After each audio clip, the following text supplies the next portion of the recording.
ಸುದ್ದಿ ಹೇಳ್ಬಿಟ್ಟಿಲ್ಲ, ಹೋಗಿ ಬಂದ್ಬಿಡ್ತಾರೆ ಬಾವ ತಗೊಂಡ್ ಬಂದ್ಬಿಡ್ತಾರೆ. ಇವತ್ತೇ ಅವ್ನಿಗೆ ಕಟ್ಬಿಟ್ಟು ಹೋದ್ರೆ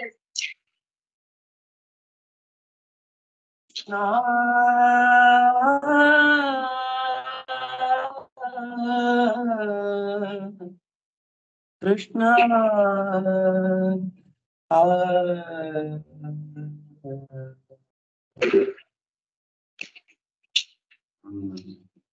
ಮುಂದೆ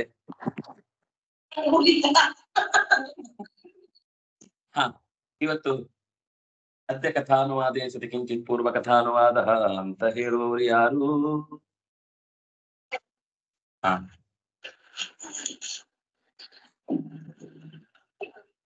ಒಂದೇ ಒಂದ್ ನಿಮಿಷ ಗಾಳಿ ರಾಯನ್ ಕರೆದು ಬರ್ತೇನೆ, ಕೂಡ್ಲಿಕ್ಕಾಗ್ತಿಲ್ಲ.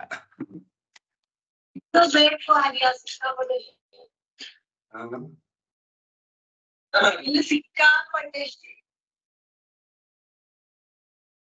ಶಬ್ದ ಡಿಸ್ಟರ್ಬ್ ಆಗತ್ತಾ?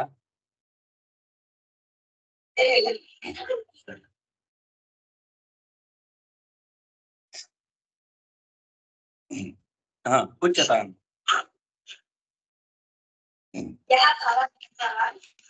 नामस्मरणार्थं कोऽपि नियमः नास्ति।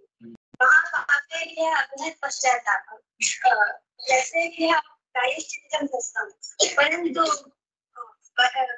हरिनामस्मरणं सर्वेभ्यः प्रायश्चित्तेभ्यः अस्ति अचितम्। यतः भगवत्सेवया पापानि यथा क्षीयन्ते तथैव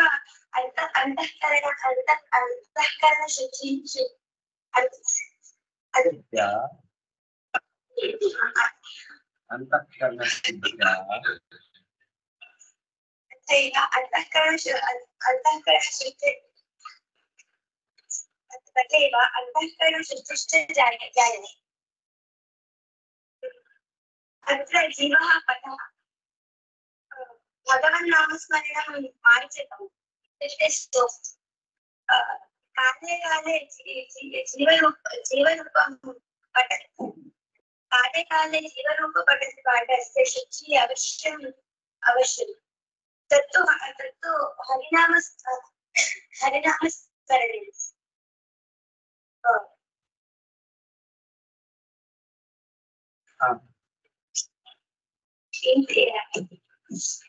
इदनानि यथा अधुना अशेषतया दृश्यन्ते तथा पापानि हरिनामस्मरणे। एवं पूर्वपाठे हरिनाम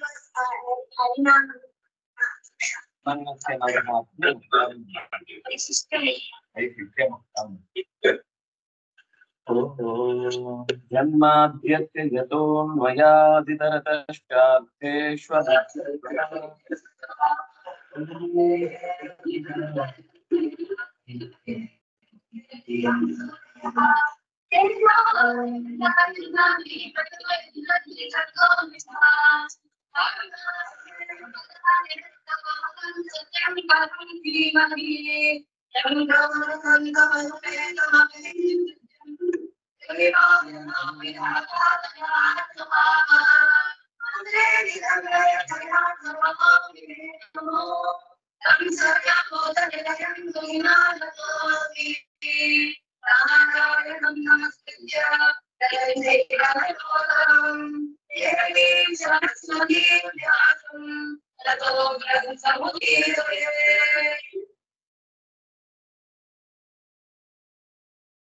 यथा गदं वीर्ययुतं सूपयुक्तं यदृच्छया अजानतोऽप्यात्मगुणं कुर्यान् मंत्रोऽप्युदाहृतः।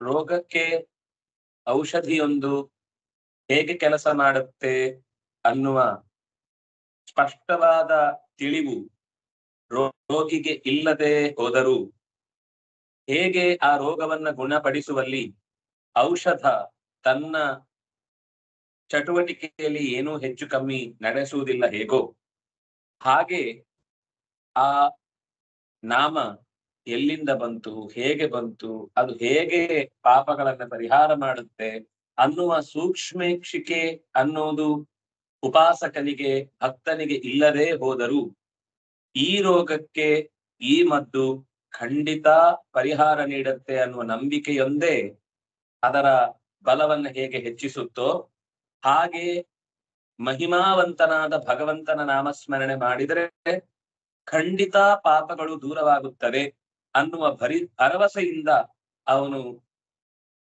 ಉಪಾಸನೆ ಅಥವಾ ನಾಮಸ್ಮರಣೆ ಮಾಡಿದರೆ ಆ ರೋಗಗಳೆಲ್ಲವೂ ಕೂಡ ಔಷಧದಿಂದ ಪರಿಹಾರವಾಗುವಂತೆ ನಾಮಗಳಿಂದ ಪಾಪಗಳೆಲ್ಲ ದೂರವಾಗುತ್ತವೆ. ಪತಿಂ ವಃ ಪೃಚ್ಛತ ಭಟ ಧರ್ಮೇಸ್ಮಿನ್ ಯದಿ ಸಂಶಯ ನ ವೇದ ಪರಮಂ ಗುಹ್ಯಂ ಧರ್ಮಸ್ಯ ಭಗವಾನ್ ಯಮ.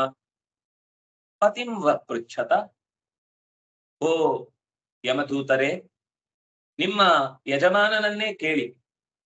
ನಾವು ಹೇಳುವ ಸಂಗತಿಯಲ್ಲಿ ಏನಾದರೂ ತಪ್ಪಿದ್ರೆ ನೀವು ಅಲ್ಲಿಂದ ತಿಳಿದು ಬಂದ ಸಂಗತಿಯಿಂದ ನಮ್ಮನ್ನ ನಿಗ್ರಹಿಸಿ ಅಥವಾ ನಮ್ಮನ್ನ ಮರಳಿ ಹೋಗುವಂತೆ ನೀವು ಆದೇಶ ಕೊಡಿ. ಯಾಕೆಂದ್ರೆ ನಾವು ಈ ಧೈರ್ಯದಿಂದ ಈ ಆದೇಶ ಅಂದ್ರೆ ಈ ತರದ ಒಂದು ಆಫರ್ ಯಾಕೆ ಕೊಡ್ತಾ ಇದ್ದೇವೆ ಅಂದ್ರೆ ಭಾಗವತ ಧರ್ಮವನ್ನ ಅರಿತವರಲ್ಲಿ ಯಮನಿಗೆ ಬಹಳ ಮುಖ್ಯವಾದ ಸ್ಥಾನ ಇದೆ. ಯಾಕೆಂದ್ರೆ ನಿರ್ಣಾಯಕವಾದ ನ್ಯಾಯಾಧೀಶನ ಸ್ಥಾನ ಅಲ್ಲ ಸಲ್ಲದವರಿಗೆಲ್ಲ ಬೇರೆ ಎಲ್ಲೂ ಕೆಲಸಕ್ಕೆ ಸಿಗ್ಲಿಕ್ಕೆ ಆಗ್ಲಿಲ್ಲ ಅನ್ನುವ ಕಾರಣಕ್ಕೆ ತಂದು ಕೂಡಿಸುವಂತಹ ಜಾಗ ಅಲ್ಲ ಅದು. ತುಂಬಾ ಯಾಕೆಂದ್ರೆ ಅನಂತ ಜೀವರಾಶಿಗಳ ಸರಿ ತಪ್ಪುಗಳ ವ್ಯವಹಾರವನ್ನ ಹಿಂದಿನ ಕರ್ಮಗಳ ಲೆಕ್ಕಾಚಾರದಿಂದ ಕಾಲಕ್ಕೆ ತಕ್ಕಂತೆ ಜೀವದ ಸ್ವಭಾವಕ್ಕೆ ಅನುಗುಣವಾಗುವಂತೆ ನಿಗ್ರಹಿಸಿ ಅಥವಾ ಅವನನ್ನ ಆ ದೇಹದಿಂದ ಮುಕ್ತಗೊಳಿಸಿ ಕರೆತರಬೇಕಾದ ದೊಡ್ಡ ಜವಾಬ್ದಾರಿ. ಆದ್ರಿಂದ ಮಹಾಭಾಗವತ ಯಮಧರ್ಮ ಸಾಮಾನ್ಯ ಅಲ್ಲ ಅವನು. ಅದಕ್ಕೋಸ್ಕರನೇ ನಚಿಕೇತ ಹೇಳುದು, ಗೊತ್ತಿಲ್ಲ ಅಂತ ಹೇಳಿದ್ರೆ ನಿನಗೇನ್ ಗೊತ್ತಿದ್ಯೋ ಅದನ್ನ ಹೇಳು. ಯಾಕೆಂದ್ರೆ ವಕ್ತಾ ಶ್ರೋತಾಚ ದುರ್ಲಭ, ಬಹಳ ಕಷ್ಟ. ಹೇಳುವವರು ಸಿಗುವುದು ಬಹಳ ಅಪರೂಪ. ಅದರಿಗೆ ಸಿಕ್ಕಿದಾಗ ಬಾಚಿಕೊಳ್ಬೇಕು ಅನ್ನೋದನ್ನ ನಚಿಕೇತನು ಬಹಳ ಒತ್ತು ಕೊಟ್ಟು ಯಮಧರ್ಮನ ಹತ್ರ ನೀನ್ ಹೇಳಲೇಬೇಕು. ನಿನ್ನಂಥ ವಕ್ತೃವನ್ನ ನಾನು ಯಾವ ಕಾರಣಕ್ಕೂ ಕೂಡ ಬಿಟ್ಟು ಕೊಡಲಾರೆ. ಇದಕ್ಕಿಂತ ಒಬ್ಬ ಒಳ್ಳೆ ಗುರು ಸಿಗ್ತಾನೆ ಅಂತ ನನಗೆ ನನ್ನ ಹಣೆಯಲ್ಲಿ ಗುರುಗಳಿರ್ಬೋದು, ನೀನು ಸಿಕ್ಕಿದಾಗ ಬಿಡುವುದು ಅನ್ನೋದು ನನ್ನ ಮೂರ್ಖತನವಾಗತ್ತೆ ಅಂತ ಹೇಳ್ತಾನೆ. ಹಾಗಾಗಿ ಈ ವಿಷ್ಣು ದೂತರು ಕೂಡ ಹೇಳ್ತಾರೆ, ಸವೇದ ಪರಮಂ ಗುಹ್ಯಂ. ಯಮಧರ್ಮ ಈ ಧರ್ಮದ ರಹಸ್ಯ ಏನು ಅಂತ ಚೆನ್ನಾಗಿ ಬಲ್ಲವನು. ಭಾಗವತದ ವಿಷಯದಲ್ಲಿ ಯದಿ ಧರ್ಮೇ ಅಸ್ಮಿನ್ ಸಂಶಯ, ಒಂದು ವೇಳೆ ನಾವು ಈಗ ಹೇಳಿದ ನಾಮಸ್ಮರಣೆಯಿಂದ ಪಾಪಗಳ ಪರಿಹಾರವಾಗಿ ಸ್ವಭಾವ ಸಹಜವಾದಂತಹ ದೋಷವನ್ನ ಕಳೆದುಕೊಂಡು ಆತ ಭಗವಂತನಿಗೆ ಸಾಗುವುದಕ್ಕೆ ಅರ್ಹತೆಯನ್ನು ಪಡೆದಿದ್ದಾನೆ ಅಂತ ನಮ್ಮ ವಾದ ಅದು ನಿಮಗೆ ವಿವಾದವೆನಿಸುವಂತೆ ಕಂಡರೆ, ಧರ್ಮದ ಚೌಕಟ್ಟು ಮೀರಿ ಅಧರ್ಮದ ನೆಲೆಯಲ್ಲಿ ಸಿಗ್ತಾ ಇದೆ ಅಂತ ನಿಮಗೇನಾದ್ರೂ ಸಂದೇಹ ಬಂದ್ರೆ ಈ ಭಾಗವತ ಧರ್ಮವನ್ನು ಚೆನ್ನಾಗಿ ನಿಮ್ಮ ಪ್ರಭುವನ್ನೇ ಅವನು ಇದಕ್ಕೆ ಸರಿಯಾದ ಉತ್ತರವನ್ನ ಕೊಡ್ತಾನೆ. ಯಾಕೆಂದ್ರೆ ಅವನು ಸವೇದ ಪರಮಂ ಗುಹ್ಯಂ ಧರ್ಮಸ್ಯ ಭಗವಾನ್ ಯಮ. ಯಮ ಧರ್ಮಸ್ಯ ಗುಹ್ಯಂ, ವೇದ ಚೆನ್ನಾಗಿ ತಿಳಿದಿದ್ದಾನೆ. ವೇದದ ರಹಸ್ಯ ಏನು ಅಂತ ಸವೇದ. ಅದರಿಂದಾಗಿ ನೀವು ಅವನನ್ನು ಹೋಗಿ ಕೇಳಿ ಅಂತ ಹೀಗೆ ಯಮದೂತರನ್ನ ವಿಷ್ಣು ದೂತರು ಕೇಳಿ ಬರ್ಲಿಕ್ಕೋಸ್ಕರ ಒಂದು ಅವಕಾಶವನ್ನ ಕೊಡ್ತಾರೆ. ಶ್ರೀ ಶುಕ ಉವಾಚ ಏವಂ ತೇ ಸುವಿನಿರ್ಣೀಯ ಧರ್ಮಂ ಭಾಗವತಂ ನೃಪ ಸಂಯಾಮ್ಯ ಪಾಶಾನ್ ನಿರ್ಮುಚ್ಯ ವಿಪ್ರಂ ಮೃತ್ಯೋರಮೋಚನ್. ಶುಕಮುನಿಯು ಆ ಕಥೆಯನ್ನ ಪರೀಕ್ಷಿತ್ ರಾಜನಿಗೆ ಮುಂದುವರೆಸ್ತಾ ಭಟರು ನಿರೂಪಿಸಿದ ಆ ಯಮಭಟರು ಕೇಳಿದ ವಿಷ್ಣುದೂತರು ನಿರೂಪಿಸಿದ ಆ ಭಾಗವತ ಧರ್ಮದ ಬಗ್ಗೆ ತುಂಬಾ ಸಂತೋಷ ಪಟ್ರು. ತುಂಬಾ ಸಹಜವಾದ ಅನುಭವದ ಹಿನ್ನೆಲೆಯಲ್ಲೇ ಹೇಳಿದ್ದಾರೆ ಅಂತ ಅವರಿಗೆ ಧೈರ್ಯ ಬಂತು. ಆ ಕಾರಣಕ್ಕಾಗಿ ಕೂಡ್ಲೆ ಯಾಮ್ಯ ಪಾಶಾನ್ ನಿರ್ಮುಚ್ಯ, ಯಮ ಕೊಟ್ಟು ಕಳುಹಿಸಿದ ಪಾಶವನ್ನ ಆತನ ಕುತ್ತಿಗೆಯಿಂದ ಹೊರತೆಗೆದು ಆತನನ್ನ ಬಿಡುಗಡೆಗೊಳಿಸಿ ಸಾವಿನ ದವಡೆಯಿಂದ ಪಾರುಗಾಣಿಸಿ ಹೊರಡಪ್ಪ ಅಂತ ಅವನನ್ನು ಕಳುಹಿಸಿಕೊಟ್ರು. ಕಳುಹಿಸಿಕೊಟ್ಟ ಮೇಲೆ ಏನಾಗಬೇಕು? ಈಗ ಕತೆ ನೋಡಿ ನಮ್ಮಲ್ಲಿರುವುದು, ಅವನ್ ಕೊನೇ ಕಾಲಕ್ಕೆ ನಾರಾಯಣ ಅಂತ ಹೇಳ್ದ, ಮೋಕ್ಷಕ್ಕೆ ಹೋದ ಅಂತ. ಈಗ ಬಿಟ್ಟಿದ್ರ ಕತೆ ಏನು? ವಿಮುಚ್ಯ ಅಂದ್ರೆ ಏನರ್ಥ? ಯಮಪಾಶದಿಂದ ವಿಮುಕ್ತಿಗೊಳಿಸಿ ಅವರನ್ನ ಅವರ ಸಾಧನೆಯ ದಾರಿಯಲ್ಲಿ ಮುಂದುವರಿಲಿಕ್ಕೆ ಬೇಕಿರುವ ಅವಕಾಶವನ್ನ ಕೊಟ್ಟರು. ಇತಿ ಪ್ರತ್ಯುದಿತಾಯಾಮ್ಯ ದೂತಾಗತ್ವಾ ಯಮಾಂತಿಕಂ ಯಮರಾಜ್ಞೆ ಯಥಾ ಸರ್ವಮ ಆಚಚಕ್ಷುರರಿಂದಮ.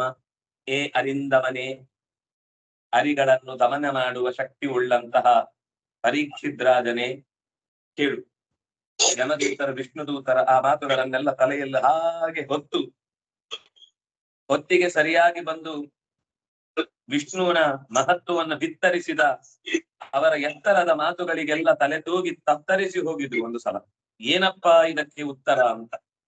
ಹಾಗಾಗಿ ಯಮನ ಬಳಿಗೆ ಸೀದಾ ಹೋಗಿ ಬಾಯಿಯಲ್ಲಿ ಆ ಹಿಂದೆ ಕೇಳಿದ ಎಲ್ಲ ಸಂಗತಿಗಳು ಒಂದು ಸರ್ತಿ ಹತ್ರ ಕೇಳಿದ ಹಾಗೆ ಎಲ್ಲ ಹೇಳಿ ಅಜಾಮಿಳ ಒಟ್ಟು ಮುಕ್ತನಾದ ಅನ್ನೋ ಸಂಗತಿ ಹೇಳ್ತಾ ಇದ್ದಾರೆ. ದ್ವಿಜಪಾಶಾದ್ವಿ ನಿರ್ಮುಕ್ತೋ ಗತಭೀ ಪ್ರಕೃತಿಂಗತ ವವಂದೇ ಶಿರಸಾ ವಿಷ್ಣೋ ಕಿಂಕರಾನ್ ದರ್ಶನೋತ್ಸವ. ಭಗವಂತನ ದೂತರನ್ನ ಕಂಡಾಗಲೇ ಆತನಿಗೆ ಹಬ್ಬದ ವಾತಾವರಣ. ವಿಷ್ಣುವನ್ನಲ್ಲ ನೋಡಿದ್ದು, ವಿಷ್ಣುವಿನಂತೆಯೇ ಚೆಲುವಾದ ತೋಳುಗಳಿಂದ ಕೂಡಿದ ಶಂಖ ಚಕ್ರಗಳನ್ನ ಧರಿಸಿದ ಅವನ ಪ್ರತಿಕೃತಿಗಳಂತೆ ಇರುವ ಅವನ ಸೇವಕರ ದರ್ಶನವನ್ನೇ ಮಾಡಿದಾಗ ಕೃಷ್ಣನನ್ನೇ ಸ್ವತಃ ಅವರ ಒಡೆಯನಾದ ನಾರಾಯಣನನ್ನೇ ಕಂಡಷ್ಟು ಖುಷಿಪಟ್ಟ. ಆದ್ರಿಂದಾಗಿ ಭಯ ಹೊರಟೋಯ್ತು. ಪ್ರಕೃತಿಂಗತಃ ಸಾಮಾನ್ಯ ಮನಸ್ಥಿತಿಗೆ ಬಂದ. ಒಂದು ಸರ್ತಿ ದಂಗಾಗಿದ್ದ, ಆದರೆ ಸ್ವಭಾವ ಸಹಜವಾದ ಭಕ್ತಿಯಿಂದ ಭಗವಂತನ ಎತ್ತರವನ್ನ ಮನಸ್ಸಿನಲ್ಲಿ ಇಟ್ಟುಕೊಂಡು ಹೇಳಿದ ಮೇಲೆ ಅವನಿಗೆ ನಾರಾಯಣ ಶಬ್ದದ ಭಾವ ಮನಸ್ಸಿನೊಳಗೆ ನುಗ್ಗಿ ಬಂತು. ಅದಕ್ಕೆ ತಕ್ಷಣವೇ ಆ ದೂತರು ಬಂದು ಅವರನ್ನು ಬಿಡಿಸಿದ್ದಾರೆ. ತಲೆಬಾಗಿ ಅವರಿಗೆ ಕೈ ಮುಗಿದು ನಮಸ್ಕರಿಸಿದ. ವವಂದೇ ಶಿರಸ, ತಲೆಬಾಗಿ ಕೈ ಮುಗಿದು ಅವರನ್ನ ಗೌರವಿಸಿದ. ತಂ ವಿವಕ್ಷುರ ಅಭಿಪ್ರೇತ್ಯ ಮಹಾಪುರುಷ ಕಿಂಕರ ಸಹಸಾ ಪಶ್ಯತಸ್ತಸ್ಯ ತತ್ರಾಂತರ್ ದಧಿರೇ ನಖ. ಹೇ ಅನಘ, ಅಘಗಳನ್ನು ಪಾಪಗಳನ್ನು ಕಳೆದುಕೊಂಡವನೇ. ಪ್ರತಿಯೊಂದ್ಸಲನು ಪರೀಕ್ಷಿದ್ರಾಜನನ್ನು ಹೀಗೆ ಸಂಬೋಧಿಸುವ ಉದ್ದೇಶ ಒಂದು ಗಮನ ಸೆಳೆಯುವ ತಂತ್ರ.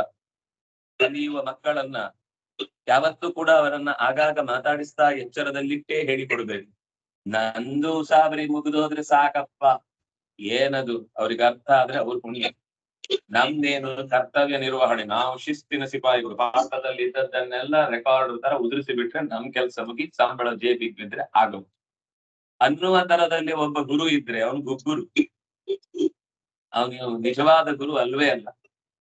ಹಾಗಾಗಿ ಪ್ರತಿ ಸಲನು ಕೃಷ್ಣನನ್ನು ಗಮನಿಸಿ ಅರ್ಜುನನ ಪ್ರತಿ ಮಾತಿನಲ್ಲೂ ಅರ್ಜುನನ ಹೆಸರು ಒಂದೊಂದನ್ನ ಬೇರೆ ಬೇರೆ ರೀತಿಯಿಂದ ಪುರುಷರ್ಷಭ, ಭಾರತ, ಕೌಂತೆಯ, ಪಾರ್ಥ ಅಂತ ಮತ್ತೆ ಮತ್ತೆ ನೆನಪಿಸಿ ಹೆಸರು ಹೇಳಿ ನಿದ್ದೆ ಮಾಡಬೇಡ, ಎಚ್ಚರ ಇರು, ಗಂಭೀರವಾಗಿ ಕೇಳು, ಅವಹಿತವನಾಶೃಣು ಅಂತೆಲ್ಲ ಎಚ್ಚರ ಕೊಟ್ಟು ಶಿಷ್ಯನನ್ನ ಅಥವಾ ಕೇಳುಗನನ್ನ ಜಿಜ್ಞಾಸುವನ್ನ ಕಾರ್ಯದಲ್ಲಿ ತೊಡಗಿಸುವ ಅಥವಾ ಕೇಳುವುದರಲ್ಲಿ ಮುಳುಗಿಸುವ ಸುಂದರವಾದ ಒಂದು ತಂತ್ರ ಆ ಸಂಬೋಧನೆಗಳಲ್ಲಿದೆ.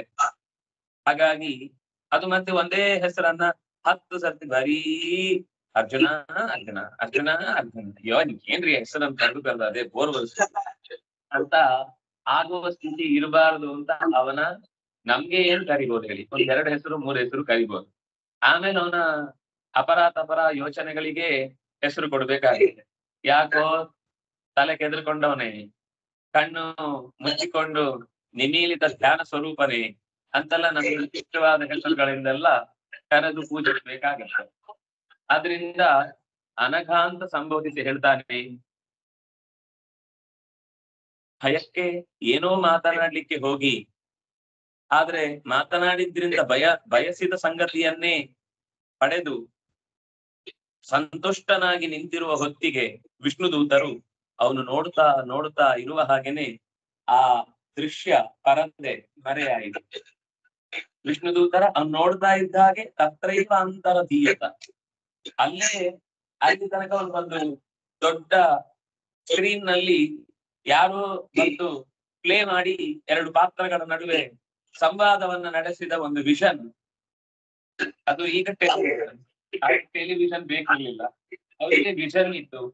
ಯಾರಿಗೆ ವಿಷನ್ ಇರುತ್ತೋ ಅವರಿಗೆ ಟೆಲಿವಿಷನ್ ಬೇಡ. ನಮ್ಗೆ ವಿಷನ್ ಇಲ್ಲ, ಅದರಿಂದಾಗಿ ನಮ್ಗೆ ಈಗ ಟೆಲಿವಿಷನ್ ಬೇಕು. ಹಾಗಾಗಿ ಆ ಟಿವಿ ಹೊರಟು ಹೋಯ್ತು ತಾನಾಗಿ.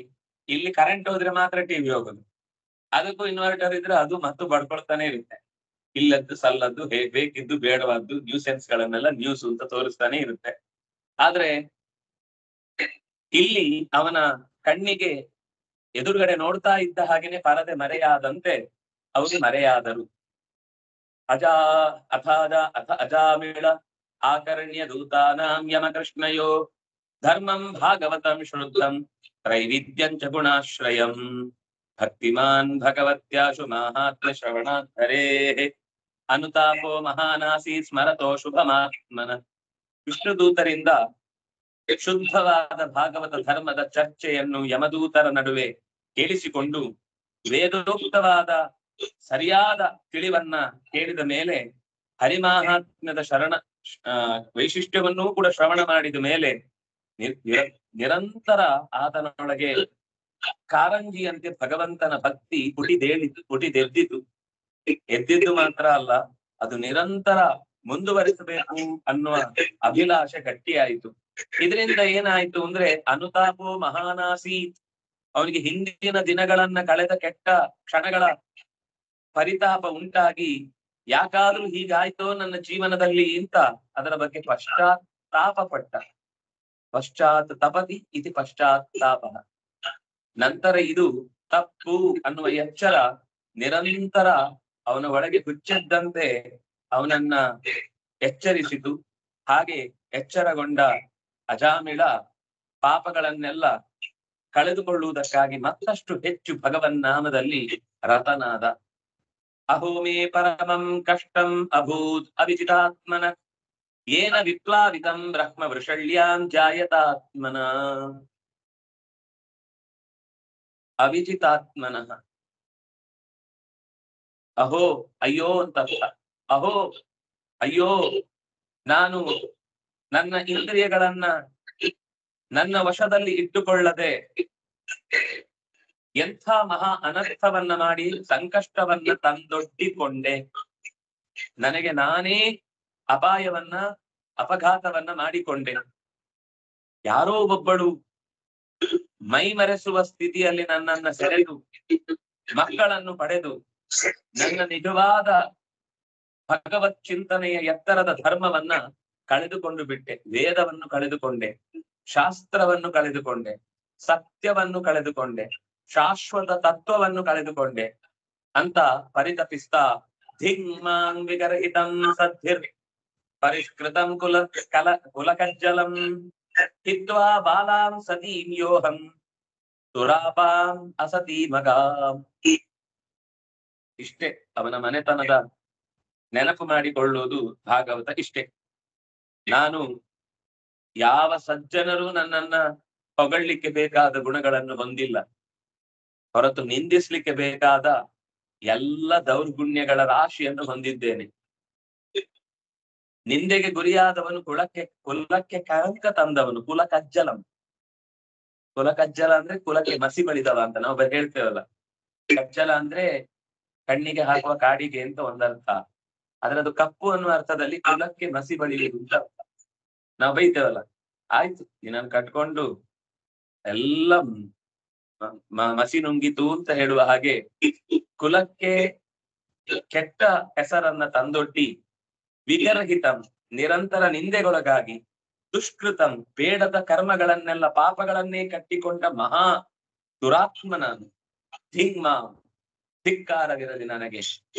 ಬೇರೆಯವರು ನಮಗೆ ಧಿಕ್ಕಾರ ಹಾಕುವ ಮುಂಚೆ ನಮ್ಮ ತಪ್ಪಿಗೆ ನಾವೇ ಇದು ತಪ್ಪು ಅಂತ ಎಚ್ಚರಿಸಿಕೊಂಡು ಧಿಕ್ಕಾರ ಹಾಕಿಕೊಂಡ್ರೆ ಬಹಳ ಬೇಗ ಆ ದೋಷಗಳಿಂದ ಪಾರಾಗುವ ಶಕ್ತಿ ಒದಗುತ್ತೆ.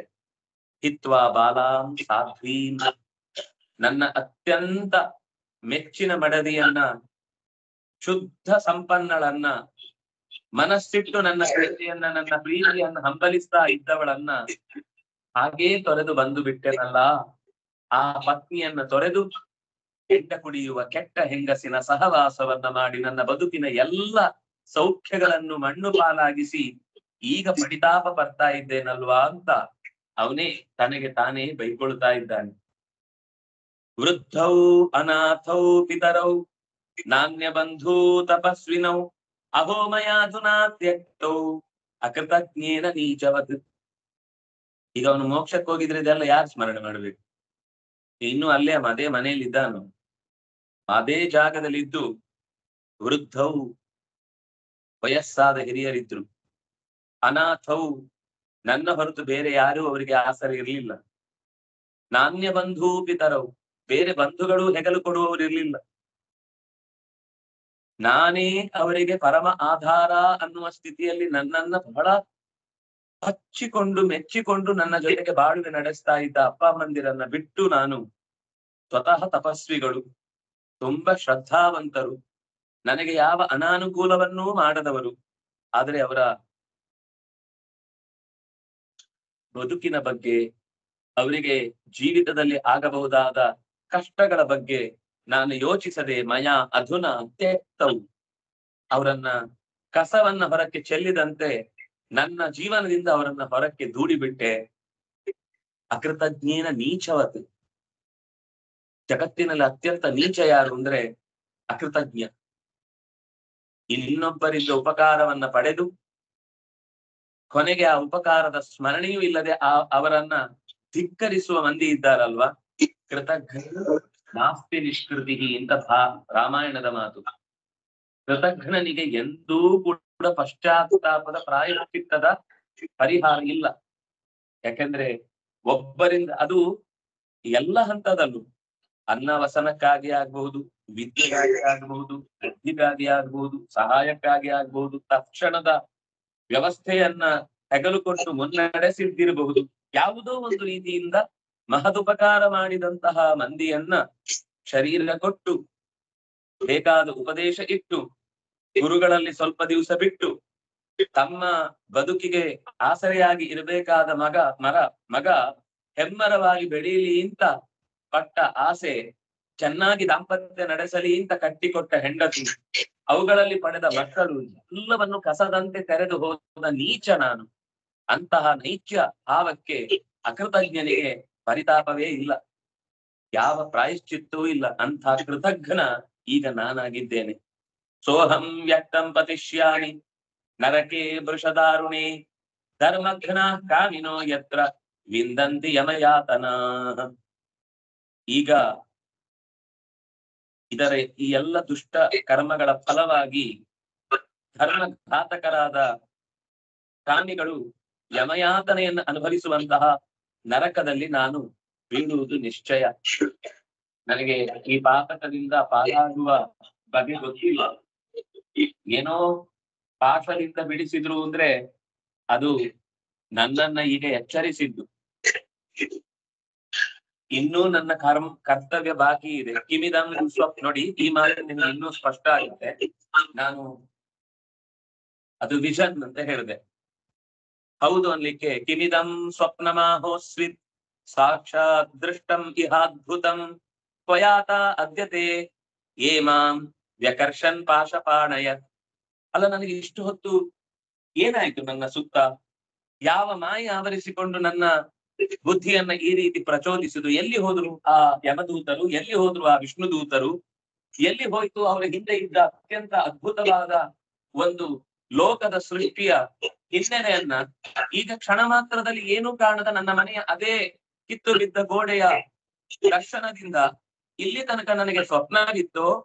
ಆಹೋಸ್ವಿತ್ ನಿಜಂ ದೃಷ್ಟಂ, ಸತ್ಯವಾಗಿ ನನ್ನ ಎದುರುಗಡೆ ಅಂತಹದ್ದೊಂದು ಪಾತ್ರಗಳು ನಿಂತು ನನ್ನನ್ನ ಎಚ್ಚರಿಸಿ ಹೋದವು. ಏನು ನನಗೆ ಅರ್ಥ ಆಗ್ತಾ ಇಲ್ಲ. ಭಯಾತ ಎಲ್ಲಿ ಹೋದ್ರು ಅವರೆಲ್ಲ ಅಂತ ನನ್ನ ಈ ಇವತ್ತಿನ ಕ್ಷಣದಲ್ಲಿ ನನ್ನ ಗಮನವನ್ನು ಸೆಳೆದು ನನ್ನನ್ನು ಎಚ್ಚರಿಸಿ ಪಾಶ ಹಿಡಿದಂತಹ ಮಂದಿ, ಎಚ್ಚರಿಸಿದಂತಹ ಬೆಳಕಿನ ಸ್ವರೂಪದವರು ಎತ್ತ ಪಯಣಿಸಿದರು, ಎತ್ತ ಮರೆಯಾದರು ಅಂತ ಪಯಾತ ಎಲ್ಲಿ ಹೋದ್ರು ಅವರು ಅಂತ ಹುಡುಕ್ತಾ ಇದ್ದಾನೆ.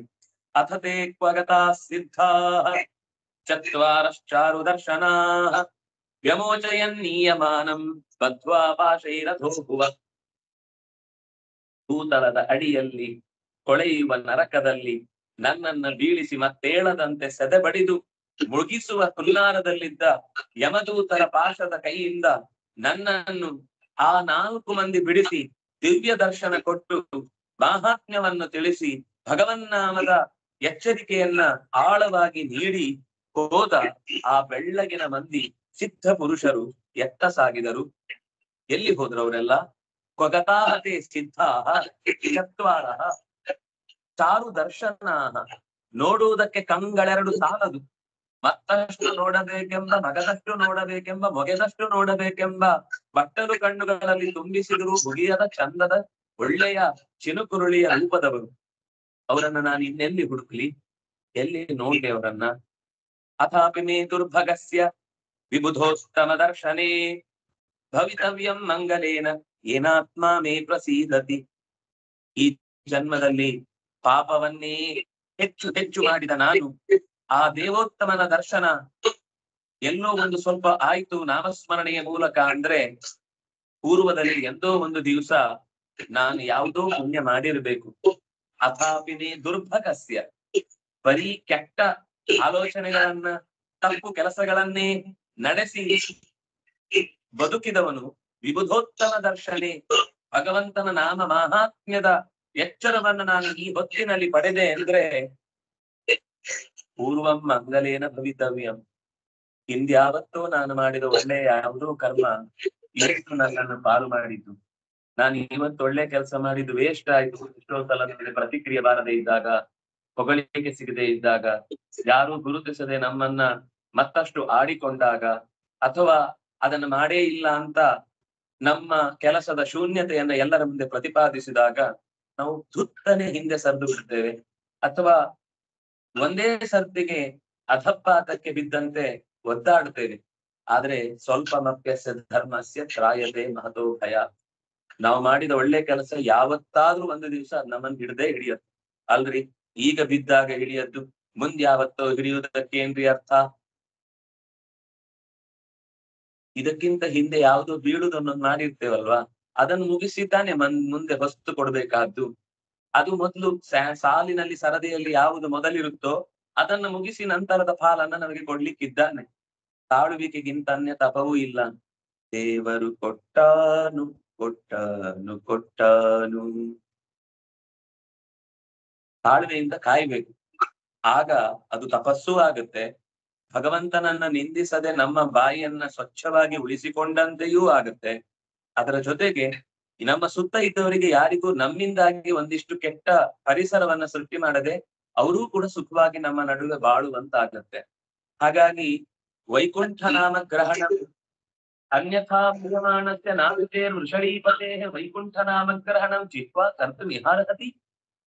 ಪೂರ್ವಜನ್ಮದ ಪುಣ್ಯವಲ್ಲದೆ ಹೋಗಿದ್ದರೆ ಇಂಥ ಕೊಳಕು ಹೆಂಗಸಿನ ಅಶುಚಿಯಾದವಳ ಜೊತೆಗೆ ನನ್ನ ಬಾಳನ್ನ ನಡೆಸಿ ಏನೋ ಮರಣದ ಒಂದು ವಾತಾವರಣವನ್ನ ನಿರ್ಮಿಸಿ ಆ ನಾಲಿಗೆಯಲ್ಲಿ ಹರಿನಾಮೋಚ್ಚಾರಣೆ ಮಾಡುವುದಕ್ಕೆ ಹೇಗೆ ಸಾಧ್ಯವಾಗ್ತಿತ್ತು?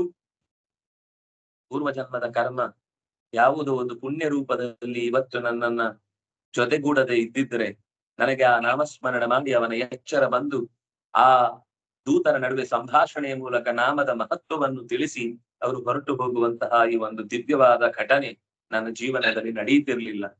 ಈಗ ಮನಸ್ಸು ಏನಾತ್ಮ ಮೇ ಪ್ರಸೀದತಿ, ಈಗ ನನ್ನ ಮನಸ್ಸು ಅತ್ಯಂತ ಪ್ರಸನ್ನವಾಗಿದೆ. ಭಗವಂತನ ಎಚ್ಚರದಿಂದ ಉಂಟಾದ ಈ ಹಿಂದಿನ ಎಲ್ಲ ಘಟನೆಗಳು ಅದು ಶಾಶ್ವತವಲ್ಲದ್ದು, ಅದು ನಿಜವಾಗಿಯೂ ನನ್ನ ಬದುಕಿನ ಕೆಟ್ಟ ಗಳಿಗೆ ಅಂತ ಮರೆಯಬೇಕಾದ್ದು. ಅದರಿಂದ ಏನೂ ಸೌಖ್ಯ ಇಲ್ಲ ಅನ್ನುವ ಎಚ್ಚರ ಮೂಡಿ ನನ್ನನ್ನ ಎತ್ತರಕ್ಕೆ ಏರಿಸಿದೆ. ಕ್ವಚಾಹಂಕಿತವೋ ಪಾಪೋ ಬ್ರಹ್ಮಗ್ನೋ ನಿರಪತ್ರಪ ಕ್ವಚ ನಾರಾಯಣೇತ್ಯೇತತ್ ಭಗವನ್ನಾಮ ಮಂಗಲಂ. ಕಪಟನಾದ ನಾನೆಲ್ಲಿ, ಭಗವನ್ನಾಮ ಎಲ್ಲಿ? ಪಾಪಿಯಾದ ನಾನೆಲ್ಲಿ, ಅವನ ಮಹಾತ್ಮ್ಯವನ್ನು ತಿಳಿದವರು ಬರುವುದು ಅಂದ್ರೆ ಏನು? ಬ್ರಾಹ್ಮಣ್ಯವನ್ನ ಬಿಟ್ಟ ನಾನೆಲ್ಲಿ, ಬ್ರಹ್ಮತತ್ವವನ್ನು ತಿಳಿಸಿದ ಆ ಘಟನೆಯಲ್ಲಿ ಲಜ್ಜೆಗೆಟ್ಟವನಾದ ನಾನೆಲ್ಲಿ ನಾರಾಯಣ ಅನ್ನುವಂತಹ ಮಂಗಳವನ್ನುಂಟು ಮಾಡುವ ನಾಮ ಎಲ್ಲಿ? ಆದ್ರೂ ಇದೆಲ್ಲ ಘಟಿಸಿತಲ್ವಾ? ಇದು ನಾರಾಯಣ ನಾಮದ ಮಹತ್ವ. ಲೋಕದಲ್ಲಿ ಅಸಾಧ್ಯವಾದ ಸಂಗತಿಯನ್ನೂ ಸಾಧ್ಯವಾಗಿಸುವ ಅಘಟಿತ ಘಟನಾ ಸಾಮರ್ಥ್ಯವನ್ನ ಬೋಧಿಸುವ ಈ ಮಾಹಾತ್ಮ್ಯದ ನಾಮದ ಹಿನ್ನೆಲೆಯನ್ನ ನನಗೆ ತಿಳಿಯಪಡಿಸುವುದಕ್ಕಾಗಿಯೇ ಈ ಒಂದು ಹಿನ್ನೆಲೆಯ ಘಟನೆ ನನ್ನ ಮುಂದೆ ನಡೆದಿದೆ. ಸೋಹಂ ತಥಾ ಯತಿಷ್ಯಾಮಿ ಯತ ಚಿದಿತೇಂದ್ರಿಯಾನಿಲ ಯಥಾ ನಭೂಯ ಆತ್ಮಾನಂ ಅಂಧೇ ತಮಸಿ ಮಜ್ಜಯೇ. ಆಯ್ತು, ಇಲ್ಲಿಯ ತನಕದ ಕೆಡುಕಿನ ದಾರಿಗಳ ಹೆಜ್ಜೆಯನ್ನಿಟ್ಟು ಹಿಂದೆ ಹಿಂದೆ ಹಿಂದೆ ಸರಿದತ್ತು ಆಯ್ತು, ಇನ್ನು ಸರಿಯುವುದಕ್ಕಿಲ್ಲ. ಇನ್ನೇನಿದ್ದರೂ ಮುಂದೆ ನುಗ್ಗುವುದಷ್ಟೇ ಜೀವನದ ಹೋರಾಟ, ಜೀವನದ ಗುರಿ. ಅದಕ್ಕಾಗಿ ನನ್ನ ಮನಸ್ಸನ್ನ ಇನ್ನು ಮುಂದೆ ಇಂದ್ರಿಯಗಳನ್ನು, ಪ್ರಾಣಗಳನ್ನು ಎಲ್ಲವನ್ನು ನಿಗ್ರಹಿಸಿ ಕಗ್ಗತ್ತಲೆಯ ನರಕದಿಂದ ಬೆಳಕಿನ ಒಂದು ಕಿಡಿ ಯಾವ ದಿಕ್ಕಿನಿಂದ ಬರ್ತಾ ಇದೆಯೋ ಅತ್ತ ನನ್ನ ಕೈ ಚಾಚಿ ಗಟ್ಟಿಯಾಗಿ ಅದನ್ನೇ ಆಸರೆಯಾಗಿ ಪಡೆದು ಮುನ್ನಡೆಯುವೆ. ಅದಕ್ಕಾಗಿ ಯತ್ನಿಸುವೆ. ನ ಭೂಯ ಆತ್ಮಾನಂ ಅಂಧೇ ತಮಸಿ ಮಜ್ಜಯೇ. ಇನ್ನಾಗದು ಈ ಕೊತ್ತಲೆಯ ಕೊಂಪೆಯಲ್ಲಿ ನಾನು ಬೀಳುವುದಕ್ಕೆ ಮನಸ್ಸಿಲ್ಲ ಇನ್ನು ನನಗೆ, ಹೊರಬರ್ಬೇಕು ಇದರಿಂದ ಅಂತ. ಇದು ನೋಡಿ ಒಂಥರ ನಮಗೆ ನಾವೇ ಮೆಂಟರಾಗುವುದು ಅಂತ ಎಷ್ಟೋ ಸಲ ಹೇಳುವುದುಂಟು. ನಮ್ಮನ್ನು ನಾವೇ ಎಚ್ಚರಿಸಿಕೊಳ್ಬೇಕು, ನಾವೇ ನಮ್ಮನ್ನು ಜಾಗೃತಿಗೊಳಿಸಿ ಮುಂದಕ್ಕೆ ನಡೆಯಬೇಕು. ಉತ್ತಿಷ್ಠತ ಜಾಗ್ರತ ಪ್ರಾಪ್ಯ ವರಾನ್ನಿಬೋಧಕ ಚುರಸ್ಯ ಧಾರ ನಿಹಿತ ದುರತ್ಯಯ ಅನ್ನುವ ಮಾತುಗಳ ಮೂಲಕ ಯಾವಾಗ್ಲೂ ದೇವತೆಗಳೇ ಬಂದು ಕಿವಿ ಹತ್ರ ಟೈಪ್ ರೆಕಾರ್ಡ್ ಇಟ್ಕೊಂಡು ಕಾಯ್ತಾ ಇರ್ತಾರ. ನಾವು ಡಿಪ್ರೆಷನ್ ಒಳಗಾದಾಗೆಲ್ಲ ಪ್ಲೇ ಮಾಡಿ, ಹೇಳಪ್ಪ ಏಳು ಎದ್ದೇಳು, ನಿನ್ನನ್ನ ಗುರಿ ಮುಟ್ಟುವ ತನಕ ಓಡಿಸ್ಲಿಕ್ಕೆ ನಾವೇ ಹಿಂದಿಂದ ಚಾಟಿ ಹಿಡಿದು ಬೆನ್ನಿಗೆ ನಾವು ಬಾರಿಸಿ ಕಳಿಸ್ತೇವೆ ಅಂತ ಹೇಳಲಿಕ್ಕೆ. ನ ದೇವಾಹ ದಂಡಮಾದಾಯ ರಕ್ಷಂತಿ ಪಶುಪಾಲವತ್ ಎಂತು ರಕ್ಷಿತುಮಿಚ್ಛಂತಿ ಬುದ್ಧ್ಯಾ ಸಂಯೋಜಯಂತಿ ತಂ. ಯಾರನ್ನ ರಕ್ಷಿಸಬೇಕೆಂಬ ಬಯಕೆ ಹುಟ್ಟುತ್ತೋ ಅವನ ಮನಸ್ಸಲ್ಲೇ ಅವನೇ ತಾನು ಕೇಳಿದ ನೋಡಿದ ಅಪರೂಪದ ಸಂಗತಿಗಳನ್ನ ಎಚ್ಚರಿಸಿಕೊಂಡು ಮತ್ತೆ ಮುನ್ನುಗ್ಗುವ ಧೈರ್ಯದಲ್ಲಿ ಅವನಿಗೆ ಜೀವಂತಿಕೆಯನ್ನ ಹುಟ್ಟು ಹಾಕುವ ಕೆಲಸವನ್ನ ದೇವತೆಗಳು ಮಾಡ್ತಾರೆ. ಕೈ ಹಿಡಿದು ಈ ಕುರಿಯನ್ನ ಮೇಯಿಸುವ ತೋಟಿಗನ ಹಾಗೆ, ಮಾವಟಿಗನ ಹಾಗೆ ಆನೆಯನ್ನ ಮೇಯಿಸುವ ರೀತಿಯಲ್ಲಿ ದೇವರು ನಮ್ಮ ಹತ್ರ ಬರಲ್ಲ, ದೇವತೆಗಳು ನಮ್ಮ ಹತ್ರ ಇರಲ್ಲ. ಇರ್ತಾರೆ, ಅವ್ರು ಇದ್ದಾರೆ ಅನ್ನೋದು ಗೊತ್ತಾಗಲ್ಲ. ಆದ್ರೆ ಅವ್ರು ಹೇಳಿದ ಮಾತು, ಎಚ್ಚರ ಕೊಟ್ಟ ಸಂಗತಿಗಳು ಕಿವಿಯಲ್ಲಿ ಗುನುಗುಡುವಂತೆ ನಮಗೆ ನಾವೇ ಮತ್ತೆ ಮತ್ತೆ ಹೇಳಿಕೊಂಡು ಕತ್ತಲೆಯಿಂದ ಆಚೆಗೆ ಬಂದು ಮತ್ತೆ ಮತ್ತೆ ಬೆಳಕಿನ ಕಡೆಗೆ ಹೆಜ್ಜೆ ಇಡಿಸುವ ಗುರಿಯನ್ನ ಹೊಂದಿದರೆ ಆ ಪ್ರಯತ್ನಕ್ಕೆ ಸಾರ್ಥಕ ಇದೆ. ವಿಮುಚ್ಯತಮಿಮಂ ಬಂಧಂ ಅವಿದ್ಯಾ ಕಾಮ ಕರ್ಮಜಂ ಸರ್ವಭೂತ ಸಹೃತ್ತಾಂತಹ ಮೈತ್ರ ಕರುಣ ಆತ್ಮವಾನ್ ಮೋಚಯೇ ಗ್ರಸ್ತಮಾತ್ಮಾನಂ ಯೋಷಿನ್ಮಯ್ಯಾತ್ಮಮಾಯಯ ವಿಕ್ರೀಡಿತೋ ಯಥೈವಾಹಂ ಕ್ರೀಡಾ ಮೃಗ ಇವಾಥಮ. ಅಜ್ಞಾನದ ಕೊಳೆ ಅದು ಕಾಮವಾಗಿ, ಕಾಮದ ಹಿನ್ನೆಲೆಯಿಂದ ಕರ್ಮಗಳಾಗಿ, ಬಂಧನದ ಮತ್ತಷ್ಟು ಬಿಗಿಯಾದ ಗಂಟಾಗಿ ಎಲ್ಲರನ್ನೂ ಕಾಡುತ್ತೆ. ಅವಿದ್ಯಾ ಕಾಮ ಕರ್ಮ, ತಿಳಿಗೇಡಿತನ, ಹುಚ್ಚು ಬಯಕೆ, ಹುಚ್ಚುಕೋಡಿ ಮನಸ್ಸಿನ ಆಸೆಗಳಿಗೆ ಕೊನೆಯೇ ಇಲ್ಲ ಅಂತ. ಅದು ಆಸೆ ಇಲ್ಲ ಏನ್ ಮಾಡುತ್ತೆ ಅಂದ್ರೆ ಚಟುವಟಿಕೆಯಲ್ಲಿ ತೊಡಗುತ್ತೆ, ಏನೇನೋ ಚಟುವಟಿಕೆ, ಹುಚ್ಚು ಹುಚ್ಚು ಕರ್ಮಗಳು, ಹುಚ್ಚು ಕ್ರಿಯೆ, ಹುಚ್ಚು ಬಯಕೆಗಳು. ಅದರಿಂದ ಮತ್ತಷ್ಟು ಅನರ್ಥಗಳ ದೊಡ್ಡ ಗಂಟು. ಇದರಿಂದ ಮನುಷ್ಯನೊಬ್ಬ ಸಿಕ್ಕಿ ಬೀಳುವುದು ನಿರಂತರ. ಹಾಗಾಗಿ ಇಂತಹ ಮೂರರ ಎಳೆಗಳ ಮತ್ತಷ್ಟು ಟಿಸಿಲುಗಳೊಡೆದು ಬಲೆಯಾಗಿ ನಮ್ಮನ್ನ ಬಿಗಿಗೊಳಿಸುವ ಮುನ್ನ ಕತ್ತರಿಸಿ ಮುನ್ನಡೆಯುವ ಸಂಕಲ್ಪವನ್ನ ನಾನು ಮಾಡಬೇಕು. ದಮ, ಮೈತ್ರಿ, ಕರುಣೆ, ಇಂದ್ರಿಯ ನಿಗ್ರಹಗಳೆಂಬ ವಿಶಿಷ್ಟವಾದ ಗುಣಗಳನ್ನ ಬೆಳೆಸಿಕೊಂಡು ಕಾಡುವ ಮಾಯೆ ಎನ್ನುವಂತಹ ಮತ್ತೆ ಮತ್ತೆ ಮೋಹಕ್ಕೆ ಈಡು ಮಾಡುವ ಕೆಟ್ಟ ಮಂದಿಯ ಸಹವಾಸವನ್ನ ದೂರಕ್ಕಿಟ್ಟು ಬಂಧಕ ಶಕ್ತಿಯಿಂದ ನನ್ನನ್ನು ನಾನು ಭಗವಂತನೇ ಪಾರು ಮಾಡು ಅಂತ ಕೇಳಿಕೊಂಡು ಬಿಡಿಸಿಕೊಳ್ತೇನೆ. ಈಗ ನಾನು ಆ ಕೆಟ್ಟ ಹೆಂಗಸಿನ ವಶದಲ್ಲಿ ಹೀನವಾದ ಆಟದ ಸಾಕು ಪ್ರಾಣಿಯಂತೆ ಕುಣಿದಾಯಿತು. ಕುಣಿದು ಕುಪ್ಪಳಿಸಿ ಭಾರೀ ಮೆರೀತಾ ಇದ್ದೇನೆ ಅಂತ ನನಗೆ ಅನ್ನಿಸಿ ಬಿಟ್ಟಿತ್ತು. ಆದ್ರೆ ಕ್ರೀಡಾಮೃಗ ಇವಾಧಮ, ಅಧಮನಾದ ವ್ಯಕ್ತಿ ಆಡಿಸುವ ಮಂಗನಂತೆ ಕುಣಿದು ಕುಣಿದು ಕುಪ್ಪಳಿಸಿ ನಾನೇ ಮೆರೀತಾ ಇದ್ದೇನೆ ಅಂತ ಭಾವಿಸಿದ್ರೆ ಸಂಪಾದನೆ ಮಾಡುವವನು ಆ ಎದುರುಗಡೆ ಇದ್ದ ಮಂಗ ಆಡಿಸುವವನು. ನಾನು ಹಾಗೆ ಇನ್ನಾರದ್ದು ಆಟದ ಗೊಂಬೆ ಆಗಕೂಡದು. ಇನ್ನಾರದ್ದು ಕಾಮಕ್ಕೆ ವಶನಾಗಿ ಕ್ರೋಧಕ್ಕೆ ವಶನಾಗಿ ಕೆಟ್ಟ ಚಟುವಟಿಕೆಗಳಲ್ಲಿ ಮುಳುಗಿ ಪಾಪದ ಬಲೆಯಲ್ಲಿ ಮತ್ತೆ ಸಿಲುಕಿ ಬಿಡಿಸಿಕೊಳ್ಳಲಾಗದ ಕತ್ತಲೆಯ ಕೋಣೆಯತ್ತ ಹೆಜ್ಜೆ ಇಡಕೂಡದು, ಹೊರಡಬೇಕು ಹೊರಗೆ. ಮಮಾಹಮಿತಿ ದೇಹಾದು ಕಿತ್ವಾ ಮಿಥ್ಯಾರ್ಥ ಧೀರ್ಮತಿಂ ಧಾಸ್ಯೇ ಮನೋ ಭಗವತಿ ಶುದ್ಧಂ ತತ್ಕೀರ್ತನಾದಿತಿ. ನಾಳೆ ಮತ್ತೆ ಈ ಶ್ಲೋಕದ ಅನುಸಂಧಾನ ಮಾಡೋಣ. ಇದು ತುಂಬಾ ಗಂಭೀರವಾಗಿ ಅವನು ತನ್ನ ದೋಷಗಳನ್ನೆಲ್ಲ ಮುಕ್ತವಾಗಿ ಹೇಳಿಕೊಳ್ತಾ ಭಗವಂತನ ಹತ್ರ ಕನಿಷ್ಠ ಪಕ್ಷ ನಮ್ಮ ನಿತ್ಯದ ಈ ಆಗುಹೋಗುಗಳನ್ನೆಲ್ಲ ಒಪ್ಪಿಸಿ ಮನಸ್ಸನ್ನು ಶುದ್ಧೀಕರಿಸಿಕೊಳ್ತಾ ಹೋದ್ರೆ ಹೊಸ ಬೆಳಕು, ಹೊಸ ಜೀವನದ ಹೆಜ್ಜೆ ನಮಗೆ ಹೊಸ ವಿದ್ಯೆಯನ್ನ ಅಥವಾ ಹೊಸ ದೃಷ್ಟಿಯನ್ನ ಕೊಡ್ತಾ ಹೋಗುತ್ತೆ. ನಾವ್ ಎಷ್ಟು ಹಳೆಯ ಕೊಂಪೆಯಲ್ಲೇ ಕೊಳೆತಿರ್ತೇವು, ಹೊಸತು ಬಂದ್ರು ಅದು ಸೇರಿ ನಾರತ್ತೆ, ಏನು ಸ್ವಾರಸ್ಯ ಅನ್ಸಲ್ಲ. ಹೊಸ ಜೀವನದ ಹೊಸ ದಿಕ್ಕು, ಹೊಸ ಬದುಕು. ನಾಳೆ ಹೊಸ್ತು ಬಂತು ಅಂದ್ರೆ ನಿನ್ನೆ ತರಲೆ ಏನ್ರಿ ಉಂಟು ಜೀವನದಲ್ಲಿ, ಅದೇ ಕ್ಲಾಸು, ಅದೇ ಬೋರ್ಡು, ಅದೇ ಚಾಪೀಸು, ಅದೇ ಲೆಕ್ಕ, ಅದೇ ಗಣಿತ, ಅದೇ ವಿಜ್ಞಾನ. ಬೋರು ಅಂದ್ರೆ ಬೋರು ಅನ್ಲಿಕ್ಕೆ ಶುರುವಾಗುತ್ತೆ ಮನಸ್ಸು. ಆದ್ರೆ ಯಾವಾಗ ನಮ್ಮಲ್ಲಾಗುವ ಒಳಿತು ಕೆಡುಕುಗಳ ಸರಿಯಾದ ಒಂದು ಪರಿಚಯವನ್ನ ಮಾಡಿಕೊಳ್ತಾ ಕೆಡುಕನ್ನ ಬಿಡುವ ಹಂಬಲ ತೊಟ್ಟು ಒಳಿತನ್ನ ಉಳಿಸಿಕೊಳ್ಳುವ ಆಸೆಯನ್ನ ಇಟ್ಟು ಭಗವಂತನೇ ನೀನೇ ನಡೆಸಿಕೊಡ್ಬೇಕು ಅಂತ ನಮ್ಮನ್ನ ಅವನಿಗೆ ಬಿಟ್ಟು ಕೊಟ್ಟು ಮುಂದೆ ಸಾಗಿದಾಗ ಬೆಳಕು ಅತ್ಯಂತ ಹತ್ತಿರದಲ್ಲಿ ನಮ್ಮನ್ನ ಆವರಿಸಿಕೊಳ್ಳುವುದಕ್ಕೆ ಸಾಧ್ಯವಾಗುತ್ತೆ ಅನ್ನುವ ಹಿನ್ನೆಲೆಯ ಮಾತುಗಳೆಲ್ಲ ಇಲ್ಲಿ ಬಂದವು. ಇದ್ಯಾವುದನ್ನ ನಾವು ಬಿಟ್ಟು ಯೋಚಿಸಬಹುದು ಹೇಳಿ? ಎಲ್ಲವೂ ನಮ್ಮ ಬದುಕಿನದ್ದೇ ಮುಕ್ತವಾದ ಚಿತ್ರಣ. ಎಷ್ಟು ಸಾಧ್ಯವೋ ಅಷ್ಟನ್ನ ರೂಢಿಸಿಕೊಳ್ಳುವ ಪ್ರಯತ್ನ ಮಾಡಿದ್ರೆ ಅಜಾಮಿಳನೇ ಗುರುವಾಗಿ ನಿಲ್ತಾನೆ. ವಿಷ್ಣುದೂತರೇ ನಮಗೆ ಬೇಕಾದಷ್ಟು ಬೋಧಿಸುವ ದೊಡ್ಡ ಹಿರಿಯರು ಅಂತ ಅನ್ನಿಸಿಕೊಳ್ತಾರೆ. ಅಂತಹ ಚಿಂತನೆಯ ಭಾಗವನ್ನ ನಾವು 2ನೇ ಅಧ್ಯಾಯದ 40 ಶ್ಲೋಕಗಳ ತನಕದ ಸಂಗತಿಯನ್ನ ಯಥಾಶಕ್ತಿ ನೋಡಿದ್ದೇವೆ. ನಾಳೆ ಮತ್ತೆ ಮುಂದಿನ ಚಿಂತನೆಯನ್ನ ಅನುಸಂಧಾನ ಮಾಡೋಣ ಅಂತ ಹೇಳ್ತಾ, ಕಾಯೇನ ವಾಚ ಮನಸೇಂದ್ರಿಯೈರ್ವಾ